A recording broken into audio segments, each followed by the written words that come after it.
What's good, everybody? It's your boy Cedric. Welcome back to the studio. In today's episode, I want to share with you 10 tips that you can implement today to help you with your workflow. I'm telling you, once you guys implement these tips, you're gonna be able to make more beats, more samples, and ultimately be more productive. Now, before we get started, I am beyond excited to let you guys know I got my first sample pack dropping July 1st. This has been in the works for quite some time.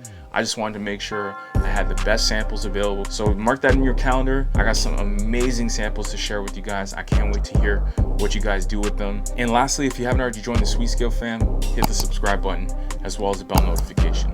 Let's get into it. Okay, so tip number one is so underrated, and I recommend every single producer do this today. I want you guys to set up 4 folders for your projects. And if you're an Ableton user, set up 5. I'll explain in just a bit. One folder is going to be for your finished beats. The second folder is for your finished samples. The third folder is for your unfinished beats. And the fourth folder is for your unfinished samples. Once you're done setting up these folders, I want you to go through every single one of your projects and put them in the right folder. Now, as a bedroom producer, this isn't as important, but I'm pretty sure most of you producers want to go from being a bedroom producer to being a professional producer. The last thing you want to do as a producer that's trying to be taken seriously is show up to a studio session and an artist is ready to go, ready to work, and you're going through all your different projects trying to find a beat you finished 3 months ago, and you keep opening up unfinished beats or unfinished samples, because the last thing an artist wants to do is sit around and wait for you to find a project. So what goes in your unfinished samples are typically ideas. Sometimes I might be in the studio, I put down a few chord progressions and I might not be inspired. Instead of deleting that project, I save that under unfinished samples. Always save your projects, even if you think the project has no potential. You'd be surprised how many times I've gone back to an unfinished project that I thought had no potential and created a banger. Unfinished beats is where I come up with an idea. I might add drums, a bass line, but I haven't arranged the beat. I haven't added any effects, so that project goes under unfinished beats. Finished samples are samples I've worked on. Some of those samples will be available on July 1st.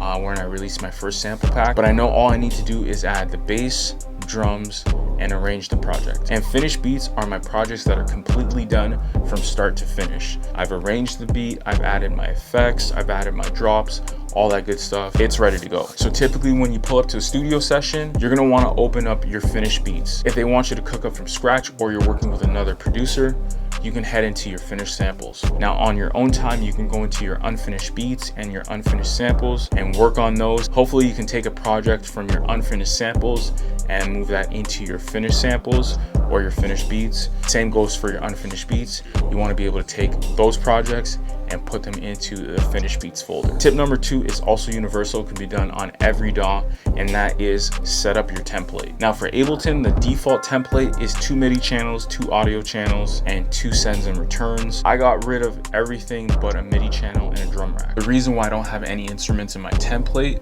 is because when I open up an Ableton project, I don't want to automatically think of a specific instrument. I don't want to be dependent on a specific VST. One day I might use Omnisphere, the next day I might use native instruments. And the same thing goes with the drum rack. I don't want to use one specific kick or clap or snare or hi-hat. I always want to switch things up. So that's why I leave everything pretty blank. It just helps with time. Instead of having to constantly delete channels and send returns, I just have a MIDI channel that I know I'm going to use. The rest can all be added as I make the beat.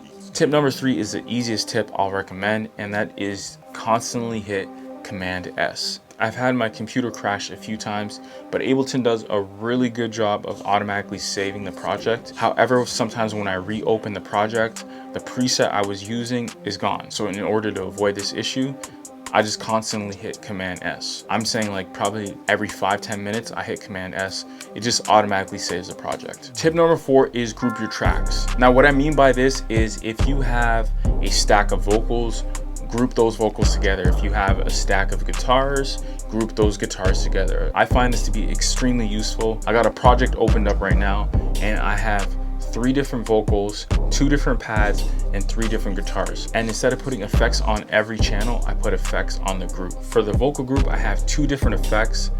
For the pads group, I have 7 different effects, and the guitar group, I have 5 different effects. So I've got 14 effects on 3 different groups. If I didn't have these channels grouped, I would have over 35 audio effects, which would take up more CPU. I know you can group instruments in Logic because I used to use Logic. I'm not sure about FL. You guys let me know in the comments below. But yeah, this just helps save on CPU. So if you're not in the habit of grouping tracks, I recommend you do that. It's definitely gonna help. Tip number 5 is learn your shortcuts. You might be an Ableton user, FL user, Logic user. I don't care what DAW you use. Whether you're working in a bedroom or in a studio with an artist, shortcuts will really help you become a lot more efficient, especially working with an artist. There's just a level of professionalism when you're able to do things really quickly. They're gonna wanna work with you more. And one of the ways to become faster and more efficient is learning your shortcuts. If you don't know any shortcuts today, it's all good. What I recommend you do is jump on YouTube, put in your DAW. So if that's FL, type in FL shortcuts. If that's Ableton shortcuts, Logic, Cubase, Studio One, and just learn 2 or 3 every week. If you learn 2 or 3 every week, it's easier to implement them. And in a couple months, you're gonna know, I don't know, 20 or 30 different shortcuts. Can't stress this enough.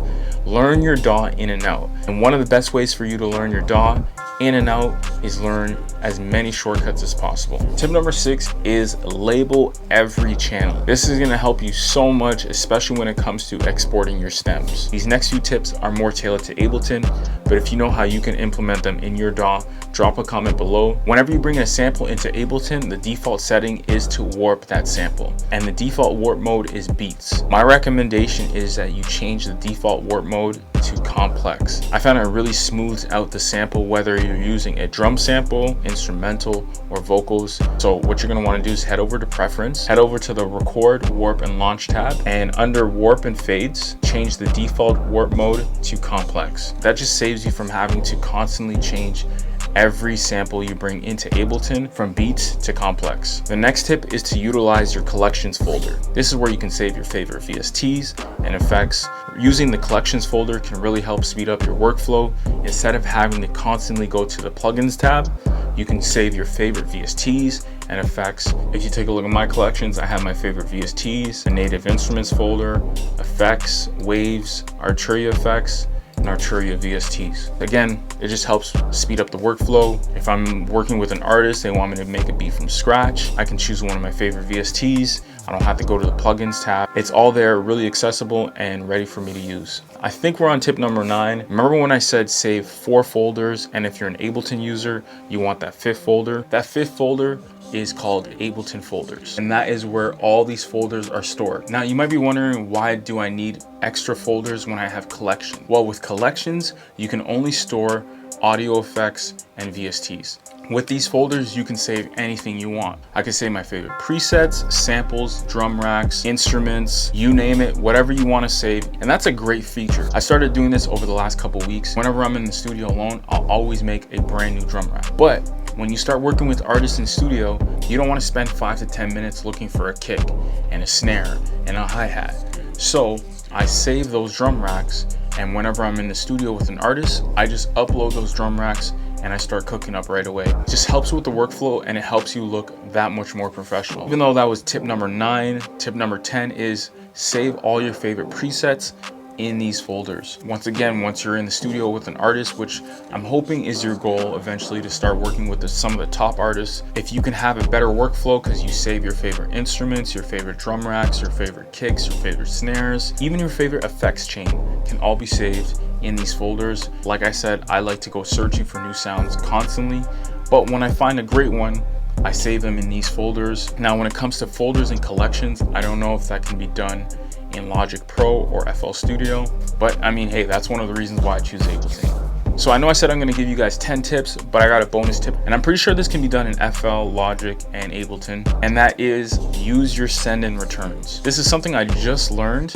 I'm talking about like 3-4 days ago. I think with Ableton you can have up to 10 send and returns, and I didn't realize with send and returns you can insert whatever audio effect you want. You can insert multiple effects in one specific audio channel, and that again can really help reduce CPU. So that's a wrap for this episode. I'm hoping you guys implement these tips today. Once again, be on the lookout for my sample pack drop in July 1st. It's your boy Cedric from Sweet Scale TV. Appreciate y'all. I'm signing out. I'll see you in a future episode.